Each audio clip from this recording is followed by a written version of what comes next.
Now, you are the president of the Council on Foreign Relations, all right? Yes, sir. You guys toy with countries of the world like toys, don't you? You're like the Illuminati, you're the Masons, you control everything, don't you? That's the rap on you guys. What's so interesting now, though, is who's on the chessboard. It's the toys, if you will, are a lot more than states. Notice that Mr. Haas does not deny that the CFR has massive control over the geopolitical arena, and instead tries to focus on the separate entities outside of nation-states. Current Secretary of State Hillary Clinton also reveals the importance of the CFR here.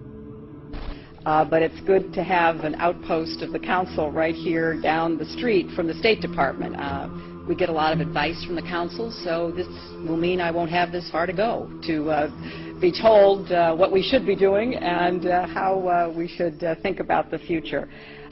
You have these private groups that are run and created by the elite, by the ultra-rich, wealthy families that have been manipulating global markets from behind the scenes for generations. They create these private groups that then feed information to the government, to senators, to congressmen, their recommendations, their policy papers, what they think should happen. And it's fascinating because if you actually read what it is that they're doing, the recommendations that they make, they're very able to get them put in place. Discussions that are going on in these private groups are really talks that should be going on in Senate committees and in the halls of Congress, but they're happening with these ultra-elite groups that are then pushing their propaganda into the political mainstream, and then it's becoming enacted, it's becoming put into law. Still not convinced the CFR is promoting a new world order? Listen to what Leslie Gelb had to say upon leaving the New York Times to chair the organization as its president in 1993. I loved it. Doing a column is a great job. I'm going to an equally great but different job, and in a way a job that caps everything I've been doing in my life, in government, in academia, and in journalism. I think that's what the Council on Foreign Relations will allow me to do. Well, you know, for example, you had me and 3 or 4 other folks on this show a few months ago to talk about the New World Order, right? Exactly. Right? Bob I talk about it, right. exactly. I talk about it all the time. New World Order wants a global system where one small central authority of individuals can then dictate a policy that's going to be distributed down to the rest of the world, everywhere, in the smallest little town in the middle of nowhere in some remote country. I now think it's safe to say that the Council is extremely influential on the world stage and openly promote global governance. The Council and the globalists were able to take this agenda to the next level following World War II. The United Nations was born out of the ashes of this conflict. Unlike the League of Nations, the United States not only joined this organization, they championed it. First book I wrote was The Fearful Master, a second look at the United Nations. It was written at a time when it was not popular to be critical of the UN. I mean, the United Nations was viewed by almost everybody as our last best hope for peace. It was a means, we were told, to bring humanity together and put an end to war and live in peace and harmony and promote trade and all of these good things. I wish it were any of those things, but it's not. The original charter for the United Nations was drafted in San Francisco in 1945, and the United States became a permanent member of the Security Council, along with France, the United Kingdom, the Soviet Union, and the Republic of China. The process by which other nations' belief systems could be used to erode and eviscerate our Constitution and Bill of Rights had taken a giant leap forward. The United Nations is one of the most well-known sort of globalization attempts. Its primary goal is to streamline all the governments of the world, to create a global council and to unify all the rules and all the regulations for the world. So it's essentially the precursor and an engine of this new world order.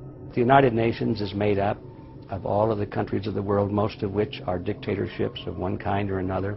And you don't take a bunch of dictatorships and put them into a bag and shake it up and come out with a freedom-loving governmental unit. You come out with a global dictatorship. This was the public face of global governance. However, many other organizations have been birthed since. Even more suspect is a private group called the Trilateral Commission. David Rockefeller and Henry Kissinger are among its some 300 influential members. The Trilateral Commission, rich and powerful business and political leaders from Japan, Europe, and North America. The New York-based policy group was formed in 1973 by Chase Manhattan Bank Chairman David Rockefeller.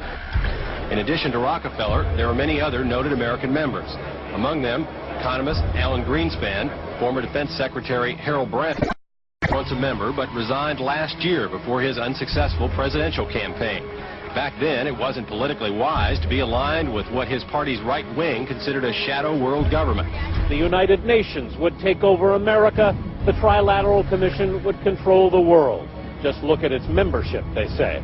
Current and former members include Presidents Clinton, Bush, and Carter.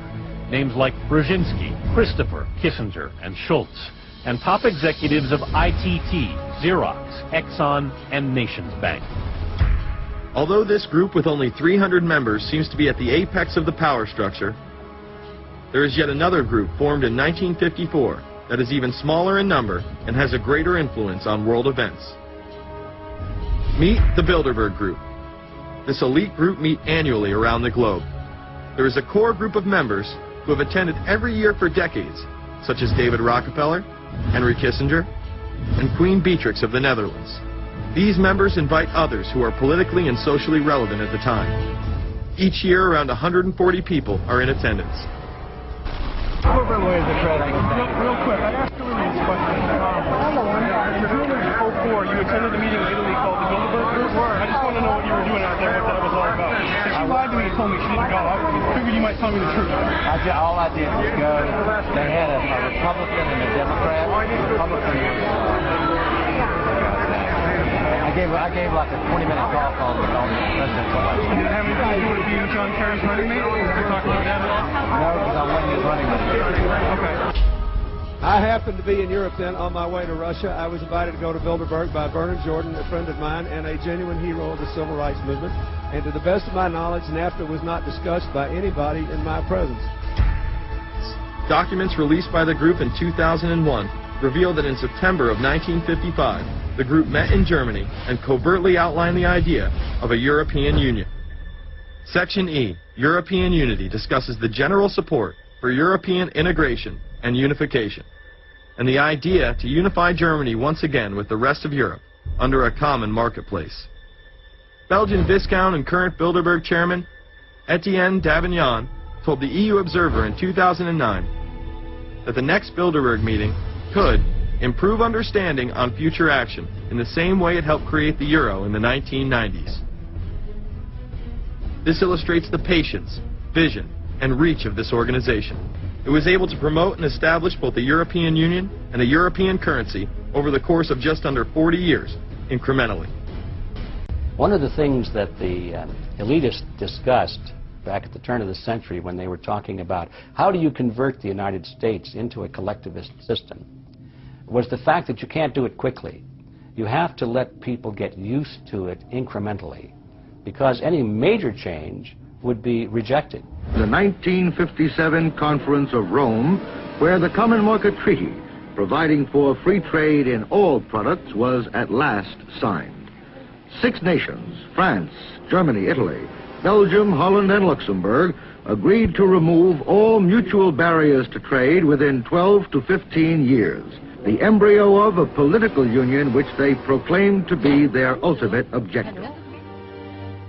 In that fashion, it's possible for people to get used to this process and even to think it's a good thing. People will accept the gradual growth of government, the gradual loss of their purchasing power.